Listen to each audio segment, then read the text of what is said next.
do you still feel attached to a sense of home? Like, what is home to you today? Like, how do you think about the word home? For me, the true definition of the word home is familiar, of the family. It's a repeated interaction. That's all home is to me. You know, the reason you call it my home is because you go back to it every single day. If somebody flipped all the furniture and the house every day, you'd say it doesn't feel like home. Yes. But it is your home. Yes. You know, I think It's your house. Yeah, exactly. Yeah. My friends are my home. The languages, you know, I speak are my home. The food I eat in South Africa is my home. But my home starts to grow. It starts to change. You know, I said this to a friend of mine when I got back from India. I said, man, it felt like home. And he was like, what do you, India? I said, it's crazy, but it felt like home. Wow. You know, there were parts of Delhi where I was like, this feels like home. Wow. You know, there were parts of Bengaluru, where it's like, this feels like home. Wow. Do you know what I mean? It's like, yeah. And people are like, how can it feel like home? It's like, well, maybe because part of it is reminiscence. You know, it reminds me of South Africa.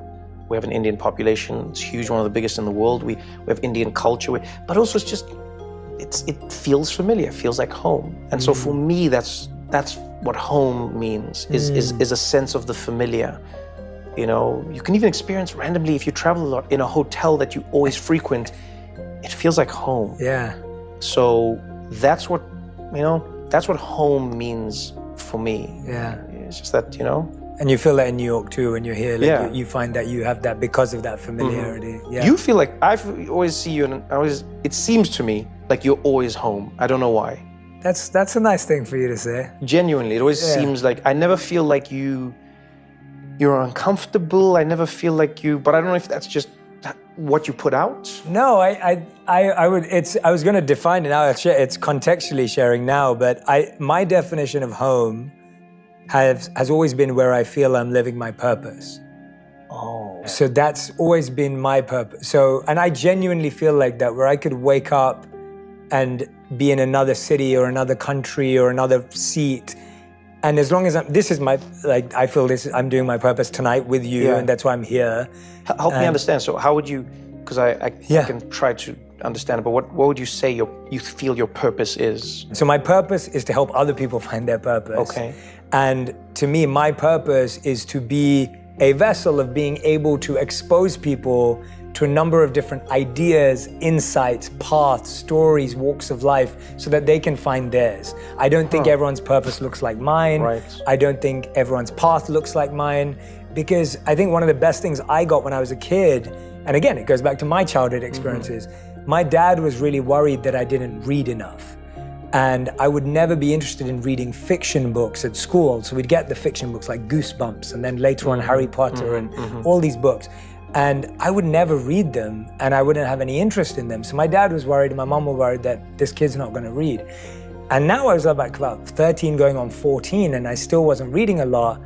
And so my dad started giving me biographies and autobiographies.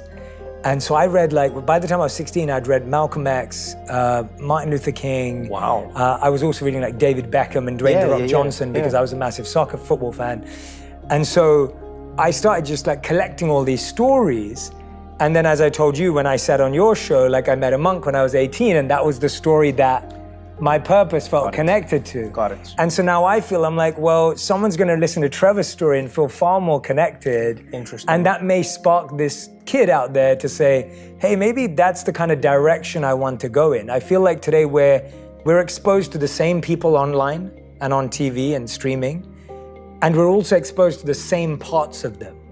That's true. And my hope is that this podcast, even if you're seeing someone who's famous and popular like yourself, hopefully people get a deeper insight into someone famous and popular, or they get to meet someone random who's not famous and popular, but is interesting. So anyway, that's my purpose. Okay, wow. So I feel like if I'm doing that in a city, in a country, I'm home. And it's because one of the famous scholars, and you're talking about your mother being a scriptural scholar and like such an avid reader, I never met this scholar, but my monk teachers would often quote him. And he said that the only place higher than like the spiritual realm, and it would be poetry, but also, literal as well, that the only place higher than being in heaven or the spiritual realm is the place you live your purpose. Cool. And that idea always like connected with me, because then I was like, oh, so I could be in the middle of chaos, but still feel at home. Right. And so it gives me a sense of comfort, and that's what keeps me going when the day's tough, when things are going whatever they are. It's something that comforts me, and it works for me. That's a really great purpose to have, because I mean, there's always people to help. There are always journeys waiting to be embarked upon. Yeah.